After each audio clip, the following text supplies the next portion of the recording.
হযরত ওমর ফারুক এইভাবে যখন এগিয়ে যেতে লেগেছে, আল্লাহ পাক বলে ওমর তাড়াতাড়ি যা, তোকে আমি আল্লাহ পাক 40 বানাবো। দরজায় করে আঘাত দিলেন। সাহাবা কয়েকজন 40 জন ভেতরে ছিল, তারা জিজ্ঞাসা করতে লেগেছে কে, বাইরে থেকে আওয়াজ দিতে লেগেছে খাত্তাবের বেটা ওমর বলছি। সাহাবারা ভয় খেয়ে গেলেন। আল্লাহ নবী বললেন দরজাখানা খুলে দাও, কেননা আল্লাহ পাক কবুল করে নিয়েছে। আশিক মাসুকের মধ্যে কি কথা অন্য কেউ তো জানে না। দরজাখানা খুলে দেওয়া হলো। ওমর ফারুক সোজা এসে আল্লাহ নবীর কদমের কাছে দাঁড়িয়ে গেল। আল্লাহ নবীর জুব্বার বা পিরহান বা চাদরের খোঁটটা জামা ধরে টান দিল। ওমর নামাজে বসার মতো বসে গিয়ে আল্লাহ নবীর মুখে মুখে কাছাকাছি। আল্লাহ নবী শুনে একটাই কথা বলেছে, ওমর আর কতদিন তুমি আল্লাহ রাসূলের বিরুদ্ধে থাকবে? বলতে দেরি, চোখ দিয়ে পানি বেরোতে দেরি হয় না। ইয়া রাসূলুল্লাহ হাবিবাল্লাহ, এই তরোয়াল দিয়ে আপনাকে শহীদ করতে এসেছিলাম, হুজুর আপনি আমাকে একটু সুযোগ দেন, আমাকে আপনার গোলাম হিসাবে কবুল করুন, আগামী দিন আপনার বডিগার্ড হয়ে জিন্দেগি কাটাতে চাই। আরো জোরে বলুন সুবহান। আল্লাহ রহমতে আশা আমরা সবাই করি। আমরা সবাই 5 ওয়াক্ত নামাজে বলি ও রাব্বি আল্লাহ পাক আপনি আমাদের উপরে দয়া করুন, রহমত করুন, বলি না বলি না? এ যুবকেরা, আল্লাহ রহমত, আল্লাহ দয়াটা কি আল্লাহ সূরা আম্বিয়ার মধ্যে জানিয়ে দিচ্ছে, ওয়া মা আরসালনাকা ইল্লা রাহমাতাল লিল আলামিন। এ বিশ্বের মানুষেরা, আমি আমার হাবিবকে তামাম আলমের জন্য রহমত করে পাঠিয়েছি।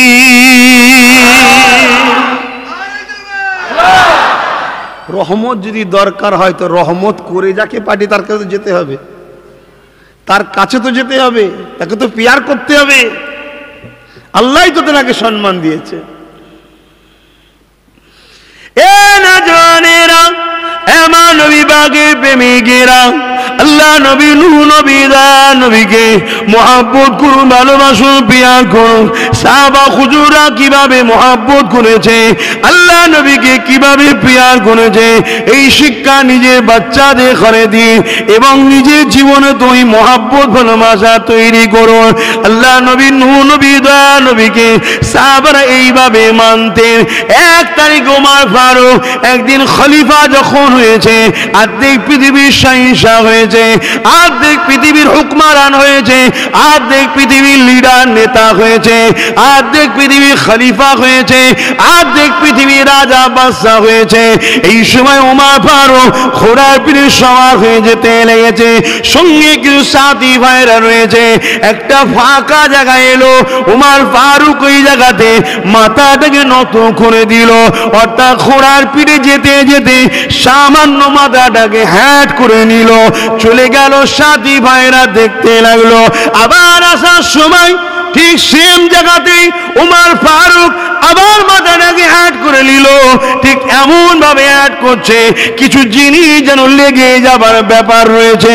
এই সাথী ভাইরা জানতে চাইলে, ও হযরত আমিরুল মুমিনিন ওমর ফারুক, আপনি যাবার সময়তে এই জায়গাতে মাথা হ্যাট করেছিলেন, আবার আসার সময় তো হ্যাট করলে, এর কারণটা কি?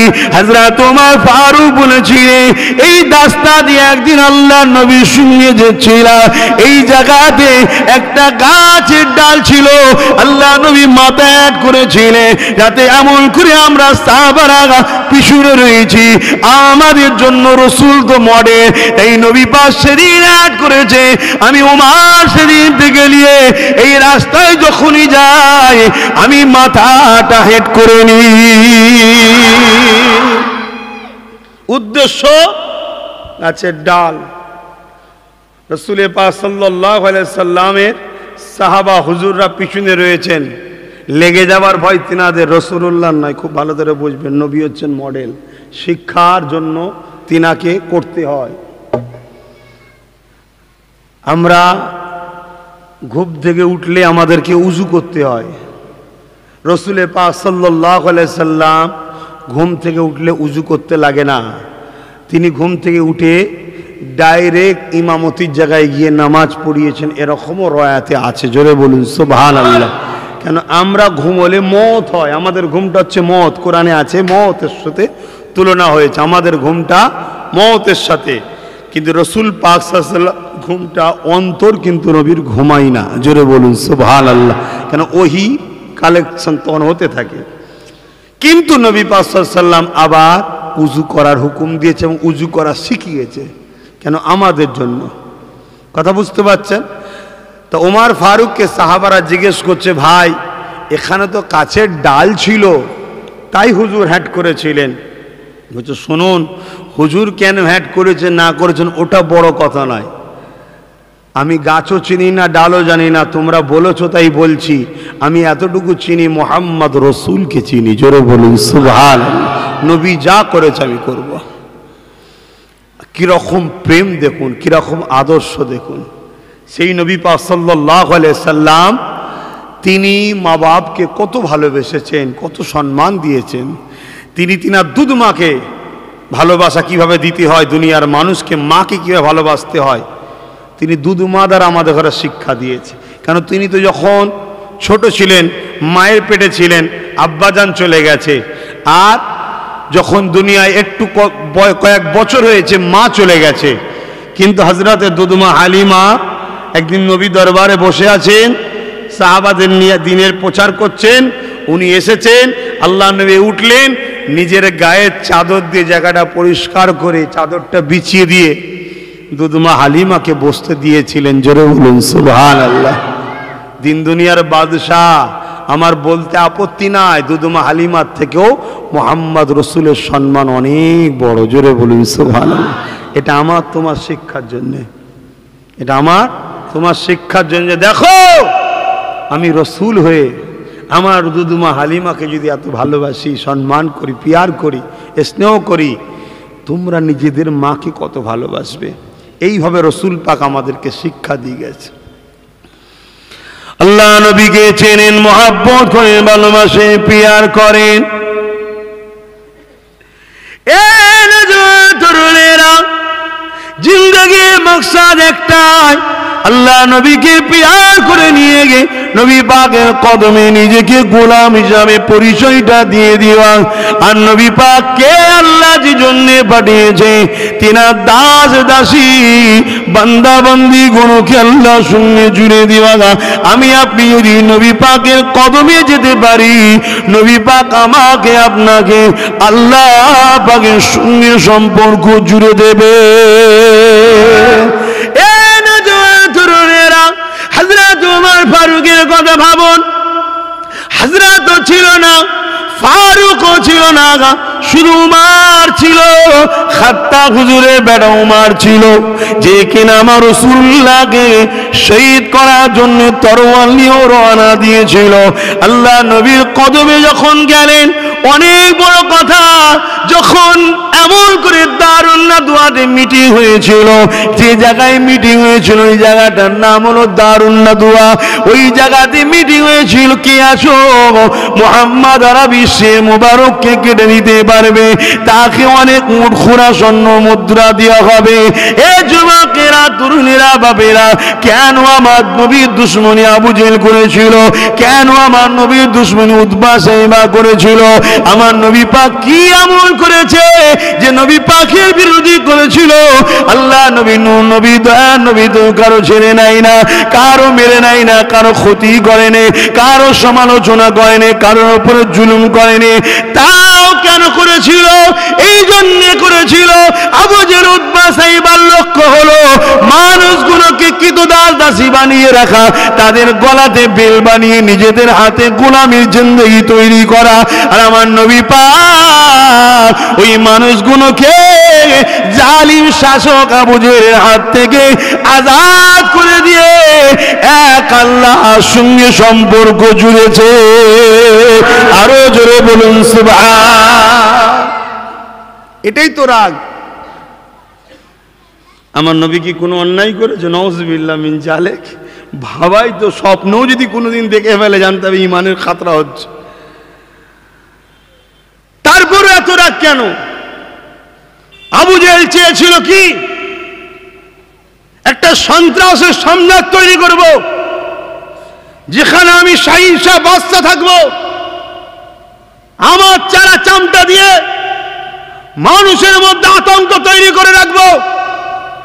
কারো বাড়ি সুন্দরী নারী থাকলে নিরাপদ থাকবে না, কারো বাড়িতে অর্থ থাকলে ওই অর্থের মালিক সে হবে না, আমি হব।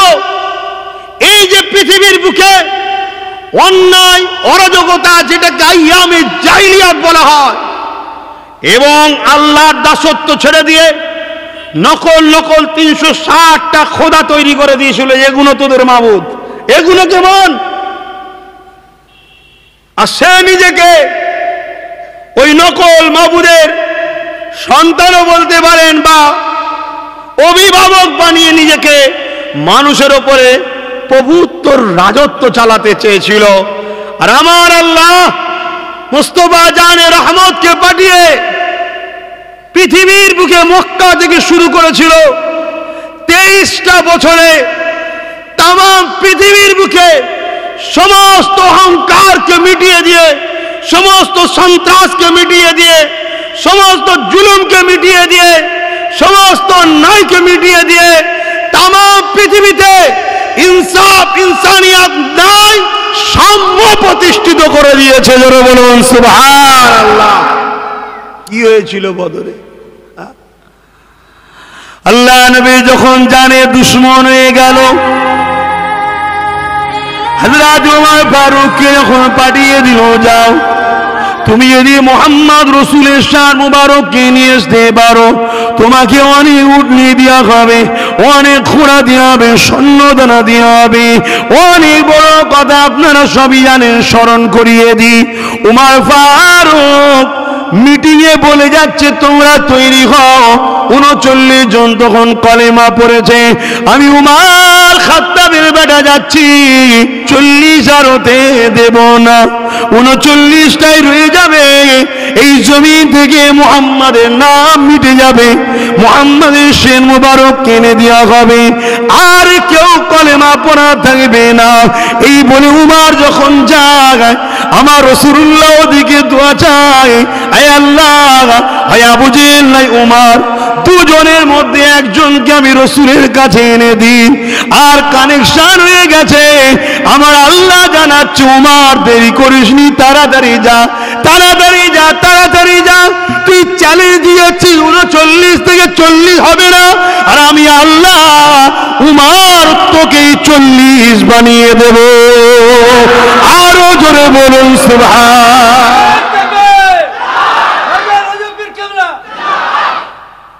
আজকের দিনও যারা ইসলামকে মিটাতে চাইছে তাদের বাড়িতেই খেল লাগছে না লাগে? শুনুন, আপনি যদি মনে করি যে আমরা আছি বলে ইসলাম আছে, এটা আমার আপনার চরম মূর্খতা, অশিক্ষিতর কারণ হবে। ইসলাম আপনার উপর ডিপেন্ড করে নাই, ইসলাম আব্বাস সিদ্দিকের উপর ডিপেন্ড করে নয়, কোন পীর সাহেব পীরজাদার উপর ইসলাম ডিপেন্ড করে নয়। আরে সৌভাগ্য যে আল্লাহ আমাদেরকে এইখানে খেদমত করার সুযোগ দিয়েছে, সৌভাগ্য যে ইসলামের জীবন আদর্শ মানতে পারছেন, সৌভাগ্য ইসলামের ঘরে জন্ম নিয়েছেন। ইসলামের হাফেজ খোদ আল্লাহ নিজে দায়িত্ব নিয়েছে। জোরে বলুন সুবহান, আরো জোরে বলুন সুবহানাল্লাহ। নারী দিবে কুরআন ও সুন্নাহ, দ্বীন ইসলাম, আচ্ছা আল্লাহ হিফাজত করছেন। আসেন হযরত ওমর ফারুকের কথা বলছিলাম, একটু হুজুরের কথাটা এসে গেছে, একটু বলে দিই। এ যুবকেরা, দুনিয়ায় সবাই ওমরকে ভয়ের জন্য ভয় করত, তার ক্ষমতা দেখে ভয় করত, তার ক্ষমতা দেখে সবাই ভয় করত, গুরুত্ব অন্য কোনো ব্যাপার ছিল না। ওই মক্কা জমিনে বাড়িতে নার, কিন্তু আমার আমিন আল্লাহকে পৃথিবীর জমিন থেকে মিটাবার জন্য বেরিয়ে বলল, সামান্য কিছু পুরস্কার নেবে বলে। কি নেবে? খোঁড়া দেবে, সোনা দানা দেবে। আজকের দিনও কিন্তু বাজারে আমরা বিক্রি হয়ে যায়, কেউ 500 বিক্রি হয়, কেউ 1000 বিক্রি হয়। কেউ 2000-এ বিক্রি হয়। খারাপ লাগলো নাকি? দিনের স্বার্থে ঝগড়া করছি। মানা হাব্বা লিল্লাহ ওয়া আবগাদা লিল্লাহ ওয়া আতা লিল্লাহ ওয়া মানা লিল্লাহ ফাকাদ ইস্তাকমালাল ঈমান। ঈমানটা কি? যে ভালোবাসে আল্লাহর জন্য, আত্মীয়তা করে আল্লাহর জন্য, দুশ্মনী করে আল্লাহর জন্য, বিচ্ছেদ হয় আল্লাহর জন্য, সে হলো ঈমান। সেটাই হলো ঈমান। নিজের স্বার্থে কথা বলছি না। তাই আমরা চোখের সামনে দেখতে পাই আজান অপমান হলে কথা বলতে পারে না, আল্লাহর নাম পুজো মণ্ডপে বেহুজ্জুতি হলে কথা বলতে পারে না, নবীর ফটো তৈরি হলে কথা বলতে পারে না। কেননা বিক্রি হয়ে রয়েছি, খরিদ্দার অন্যজন, মালিক আমাকে কিনে ফেলেছে। কিন্তু গরিব টিনের চালের বাড়ি, কি চাটাই দিয়ে খিরা, কি একবেলা খায় আর একবেলা খাই না, কি ভ্যান চালিয়ে খায়। আরে গরিবটা যখনই দেখে আমিনার লালের সঙ্গে গুস্তাখি হচ্ছে, রসুলের দ্বীনের সঙ্গে গুস্তাখি হচ্ছে, ওর হোসনায় আমায় কেস দিলে কি হবে, আমাকে মারলে কেউ পাশে দাঁড়াবে না, তথাপিও সে ঝাঁপিয়ে পড়ে যায়। এই ঝাঁপিয়ে বেরিয়ে পড়ে গেছে কেন?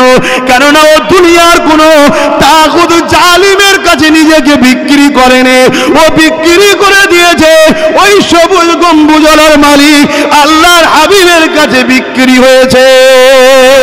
আরো জোরে বলুন সুবহান।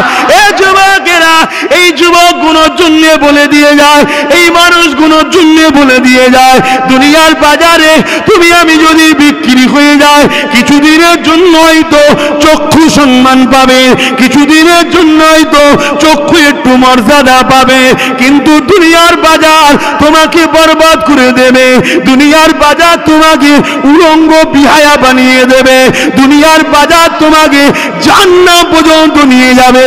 আর মদিনাওয়ালার কদমে যদি নিজেকে বিক্রি করতে পারো, আমার মুখের কথা বেরোবে নবীর পক্ষে, আমার মুখের কথা বেরোবে আমিন আল্লাহর জন্য, আমার জিন্দেগির ক্ষমতাটা আমিন আল্লাহর জন্য হবে, আমার জবানের কথাটা আমিন আল্লাহর জন্য হবে। আমি বাঁচবো নবীর জন্য, আমি কাঁদবো নবীর জন্য, আমি হাসবো নবীর জন্য, আমার জিন্দেগির প্রতিটা মোড়ে নবী থাকবে। তাহলে মনে রাখবে, দুনিয়া আপনাকে পাগল বলতে পারে, দিবানা বলতে পারে, মাতুয়ারা বলতে পারে, কিন্তু যেদিন আল্লাহ তোমায় কামিয়াবি দেবে, তখন যেমন বেলালকে নবী ডেকে বলেছিল, এ বেলাল কাবার উপরে উঠে আজান দে, সাহাবাদের মধ্যে কয়েকজন বলেছিল, বড় বড় কুরাইশ ভিআইপিরা রয়েছে এখানে, হাফসি দেশের ওই কালো পুরা মানুষটাকে দিয়ে কেন হুজুর আজান দেবে, অন্য লোককে দেয়। আল্লাহ নবী বলেছিলেন, বদরে মার খাবার সময় বেলাল, সেখানেও আজান দেবে কে? বেলাল। উহুদের ময়দানে আজান দেবে কে? বেলাল। সব জায়গায় বেলাল। আল্লাহ আজকে কামিয়াবি দিয়েছে, বেলাল কেন বাদ যাবে? দুনিয়া কি বলছে আমার দেখার দরকার নাই, বেলাল যখন আজান দেয় আল্লাহর আরশের দরজা খুলে যায়। আরো জোরে বলুন সুবহান। আল্লাহ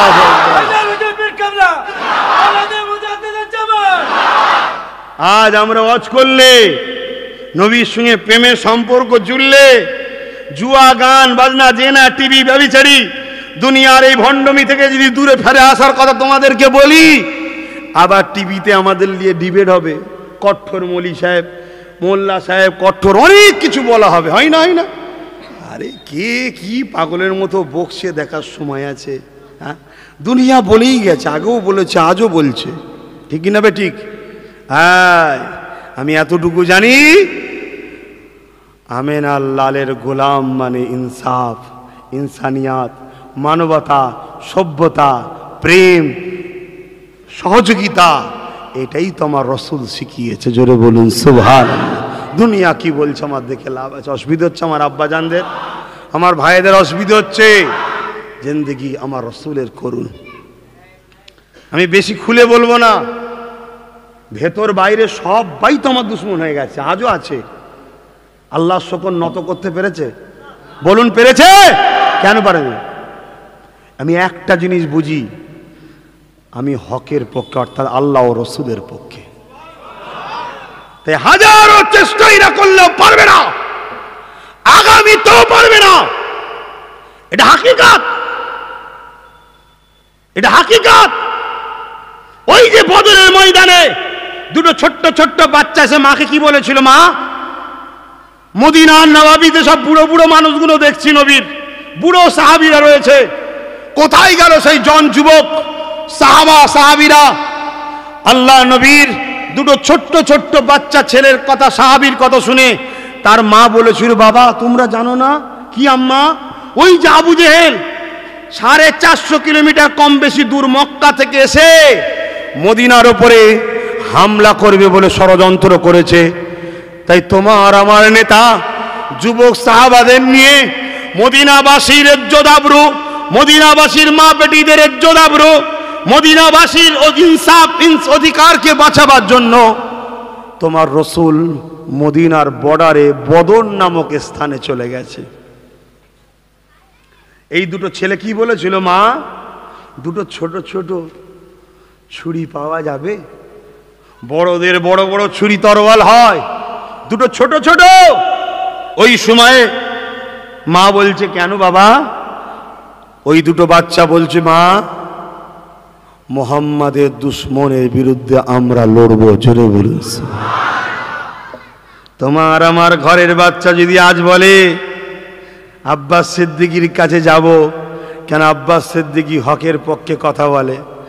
আর পাশের বাড়ি যদি বলে আব্বাস সিদ্দিকীর জলসা শোনালেই মারবো, চালালেই মারবো, তোমার আমার বাড়ির কি বলে, বাবা ঝগড়া করতে যাস না, ফেতনা করতে যাস না, কি হবে, কেস দিলে কি হবে, কি বলে না? বলে না? ওই দিনে ওই মা কি বলেছিল? আসমানে দিয়ে মাথাটা তুলে বলেছিলেন, ও রব্বি আল্লাহ পাক, আপনি সব দেখতে পান, যে দুটো বাচ্চা আমার গর্ভে ধারণ করেছি, কম বেশি 10 বা 10 দিন মায়েদের পেটে বাচ্চা থাকে, আল্লাহ কতটা কষ্ট করে লালন পালন করে বড় করেছি। ও আমার আল্লাহ, তারা আপনার হাবিবের জন্য তারা যেতে চাইছে, আমি মা দুটোর মধ্যে একটাকে ছাড়বো আর একটাকে রুখবো এটাও বলছি না। আল্লাহ আপনি সাক্ষী থেকে যান, আমার পেটে ধরা নারী ছিঁড়া বাচ্চা দুটোকে আপনার হাবিবের জন্য ছেড়ে দিলাম। আজকে সেই নবীর দিনের জন্য যদি তোমাদের লাগে, হুজুর বাজারে আছি, হুজুর মাঠে আছি, হুজুর কাজে আছি, এত এঁচড়ে বড় লোক হতে পারছো? এত এঁচড়ে অভাব মিটছে? রেজেকের মালিক আপনি নয়, রেজেকের মালিক আপনার আব্বা নয়। আমি আমার আব্বা আম্মাকেও ভালোবাসি, আমার আমিনার লালের জন্য ভালোবাসি। কথা কিছু বুঝতে পারলেন? তিনি শিখিয়েছে, খবরদার বাপ হলো জান্নাতের দরজা, ব্যাস আমার রসুল খুশি হবে, বাপকে ভালোবাসি। মা হচ্ছে জান্নাত, আমার রসুল খুশি হবে, মাকে ভালোবাসি। না হয় এতটুকু জানি কেউ কারো নয়, আমার আল্লাহ তিনি যথেষ্ট আমাদের জন্য, ঠিক না বেটি? তারপরও কেন ভালোবাসতে হবে বাপ মাকে? বলুন বলুন। যদি প্রকৃত উম্মত হই, নবীর হুকুম বাপ মাকে ভালোবাসা, আর কোনো প্রশ্ন নাই, ভালোবাসতে হবে। সেই রসুলকে ধরুন। কিয়ামতের দিনে যখন সবাইকে দাঁড় করানো হবে, তাদের মধ্যে যে একদল মানুষকে আল্লাহ পাক তাদের কর্মের জন্য জাহান্নামে দেবে। তারা যখন জাহান্নামের দিকে যেতে লাগবে, জাহান্নামের দিকে যখন যেতে লাগবে, তারা চিৎকার দিয়ে কলেমা শরীফ পড়তে লাগবে, আমার রাসূলুল্লাহকে ডাকতে লাগবে। কিন্তু জাহান্নামের দরজার গোড়ায় গিয়ে তারা আমার রাসূলুল্লাহ কলেমা এবং নামটা ভুলে যাবে। সবই আল্লাহ পাকের কুদরতি ইচ্ছা। ঠিক এমনই সময় তার এখানে যখন জিজ্ঞাসা করা হবে, জাহান্নামের ফেরেশতা জিজ্ঞাসা করবে, কারা আপনারা? আপনাদের চেহারা তো পরিবর্তন হয়নি, আপনাদের ঘরে তো জমিয়ে দিয়ে মাথা করিয়ে করিয়ে তো না হয়নি। তারা বলতে লাগবে, জিনার উপরে আখিরি আসমানি কিতাব এসেছিল, আমরা তিনার উম্মত। ফেরেশতারা বলবে মুহাম্মদ রাসূলুল্লাহ। তখন তারা বলতে লাগবে, ইয়া রাসূলুল্লাহ আমাদেরকে বাঁচা। এ যুবকেরা, ওই সময় আমার নবী পাকের উপরে এই ডাক শুনে ফেরেশতারা বলতে লাগবে, এ রব্বি আল্লাহ, জিনাকে না বানালে কিছুই বানাতেন না। এরা তো তিনারই উম্মত, দুনিয়ায় চলতে গিয়ে ভুল ভ্রান্তি করে ফেলেছে। এরা আপনার হাবিবের গায়ে সাহায্য চাইছে, এই সাহায্যটা হলো শাফাআত। ওই সময় আমার আল্লাহ বলবে, যাদের নামের সঙ্গে আমার হাবিবের নামটা জড়িয়ে আছে, মুহাম্মদ অমুক, মুহাম্মদ অমুক, মুহাম্মদ অমুক নাম রাখি, আল্লাহ পাক তাদেরকে ওই কঠিন দিনে নবীর খাতিরে নাজাত দিয়ে দেবে। আরো জোরে বলুন সুবহান। কি মাকাম আমার রাসূলের।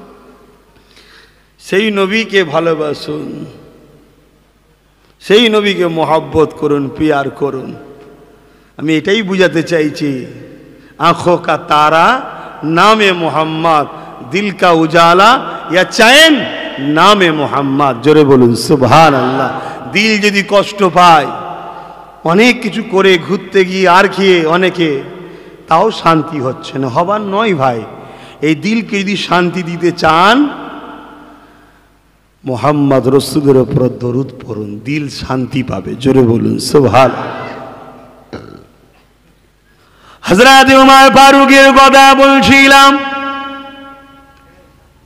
এ নজওয়ানেরা, হযরত উমর ফারুক এইভাবে যখন এগিয়ে যেতে লেগেছে, আল্লাহ পাক বলে, উমর তাড়াতাড়ি যা, তোকে আমি আল্লাহ পাক 40 বানাবো। দরজায় করে আঘাত দিলেন। সাহাবা কয়েকজন, 40 জন ভেতরে ছিল। তারা জিজ্ঞাসা করতে লেগেছে, কে? বাইরে থেকে আওয়াজ দিতে লেগেছে, খাত্তাবের বেটা উমর বলছি। সাহাবারা ভয় খেয়ে গেলেন। আল্লাহ নবী বললেন, দরজাখানা খুলে দাও, কেননা আল্লাহ পাক কবুল করে নিয়েছে। আশিক মাসুকের মধ্যে কি কথা অন্য কেউ তো জানে না। দরজাখানা খুলে দেওয়া হলো। উমর ফারুক সোজা এসে আল্লাহ নবীর কদমের কাছে দাঁড়িয়ে গেল। আল্লাহ নবীর জুব্বার বা পিরহান বা চাদরের খোঁটটা জামা ধরে টান দিল। উমর নামাজে বসার মতো বসে গিয়ে আল্লাহ নবীর মুখে মুখে কাছাকাছি।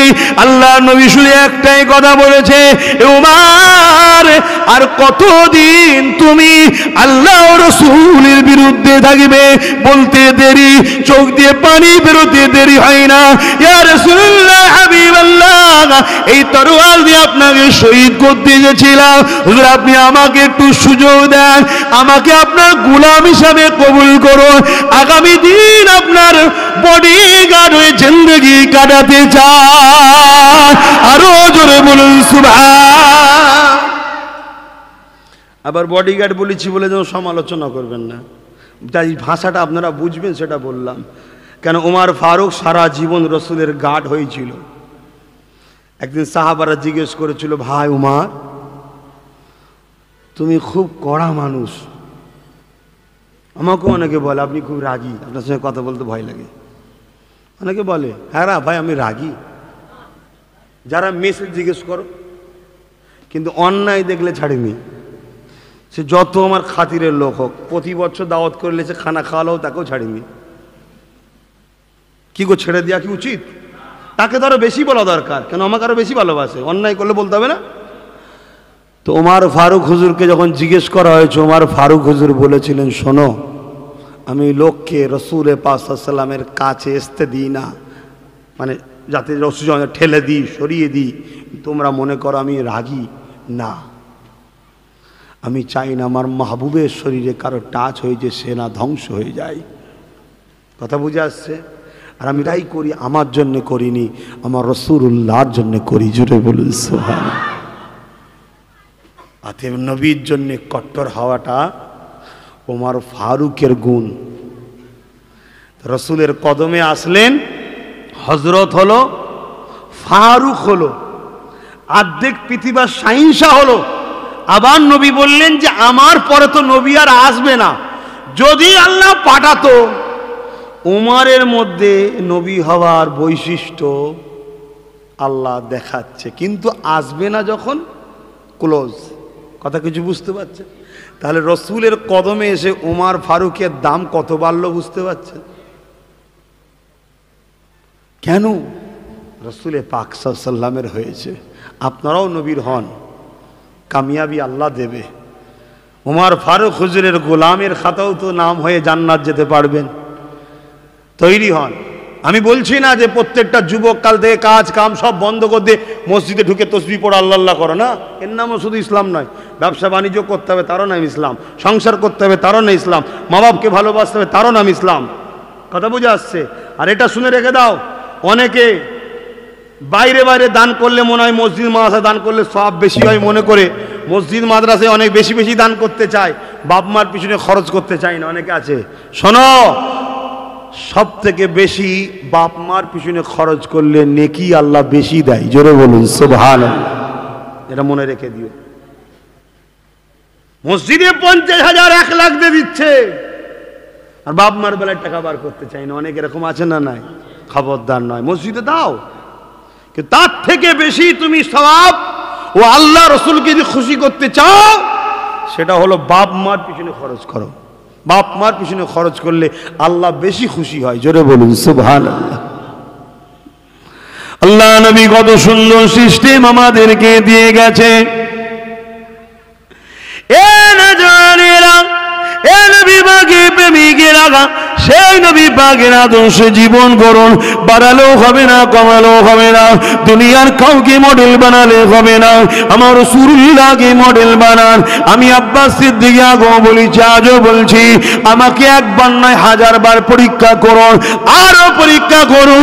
যদি আমি দেখেন নবী পাকের দিন থেকে সরে কাজ করছি, আমারও গুণগান করে লাভ নেই, আমার পিছনেও সময় দিয়ে কোনো লাভ নেই। হ্যাঁ, যদি মনে হয় না আমার রাসূলের দিনের জন্য চেষ্টা করছে, হ্যাঁ নবী দিনের জন্য কাজ করছে, তাহলে আসুন একসাথে আমরা আগাই ইনশাআল্লাহ। আল মারউ মা মান আহাব্বা, দুনিয়ায় যে যাকে ভালোবাসবে আখিরাতে তার সঙ্গে থাকবে, এটা দয়া নবী জানিয়ে দিয়েছে, বুখারী হাদিস। এ যুবকেরা, তরুণেরা, বাপেরা, নীতিতে মজবুত হন, আল্লাহ ও রাসূলের জন্য মজবুত হন, সত্যের জন্য মজবুত হন, হকের জন্য মজবুত হন। এ যুবকেরা, তরুণেরা, আমার নবী পাকের একজন সাহাবী এমন করে আল্লাহ নবী তিনাকে দূত হিসাবে নিজের পক্ষ থেকে এমন করে একটা দেশের রাজার কাছে পাঠিয়েছিল। আমার নবী যখন মদিনার রাষ্ট্রপ্রধান হয়েছিল, খুব ভালো করে আব্বা জানেরা শুনে রেখে দেন, খুব ভালো করে আম্মা জানেরা শুনে রেখে দেন। এ যুবকেরা, কেন আজ আমাদের সমাজে আলোচনা হয় এই কথা আব্বাস কেন বলে, অন্য কেউ তো বলেনি।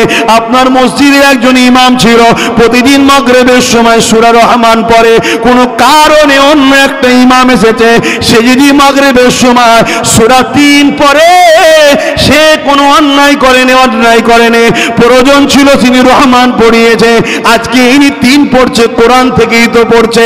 এ যুবকেরা, আমার বাপ কি ওয়াজ করে গেছে, আমার দাদু কি ওয়াজ করে গেছে, ও ক্যাসেট আমি শুনিনি, আমি জানিনি, তবে মনে রাখবেন, যদি আমি ইসলামের ভেতর থেকে কথা বলে যাই, তাহলে বাপ বলেছে কি জানার দরকার নেই, দাদু বলেছে কি জানার দরকার নেই, বেটাজান বলেছে কি জানার দরকার নেই। যদি ইসলামের বাইরে বলি প্রশ্ন তুলতে পারে, ইসলামের ভেতরে হলে তোলা উচিত হবে না।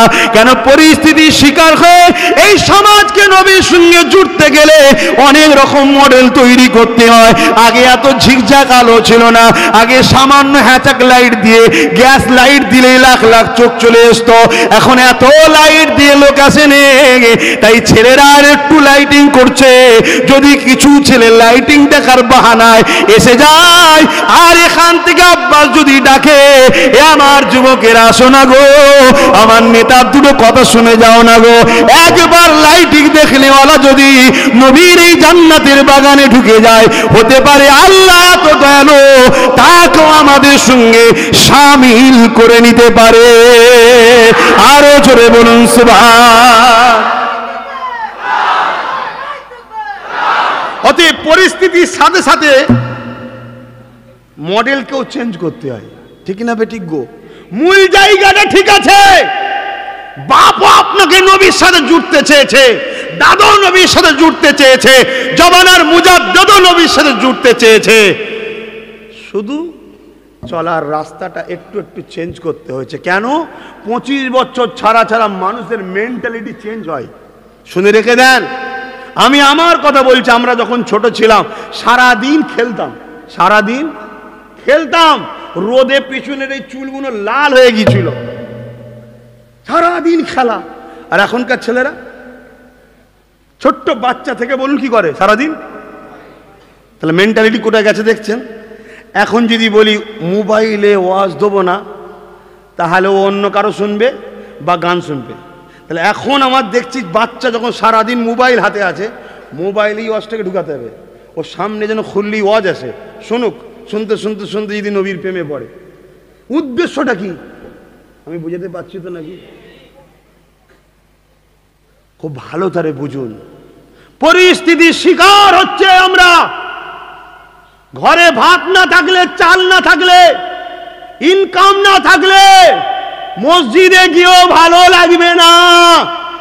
তাই পরিস্থিতিকে সামনে রেখে চালও দরকার, বাড়ির টাকাও দরকার, ভাতও দরকার, তারপরে মসজিদে আসলে ভালো লাগবে।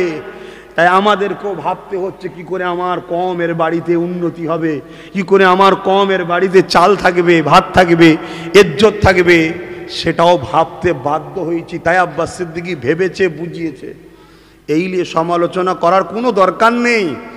ভালো না লাগে তুমি তোমার রাস্তায় চলো না, আমি কিছু বুঝেছি করছি, তুমি তোমার রাস্তায় চলো। এ দুনিয়া বেশি দিনের নয়, এ দুনিয়া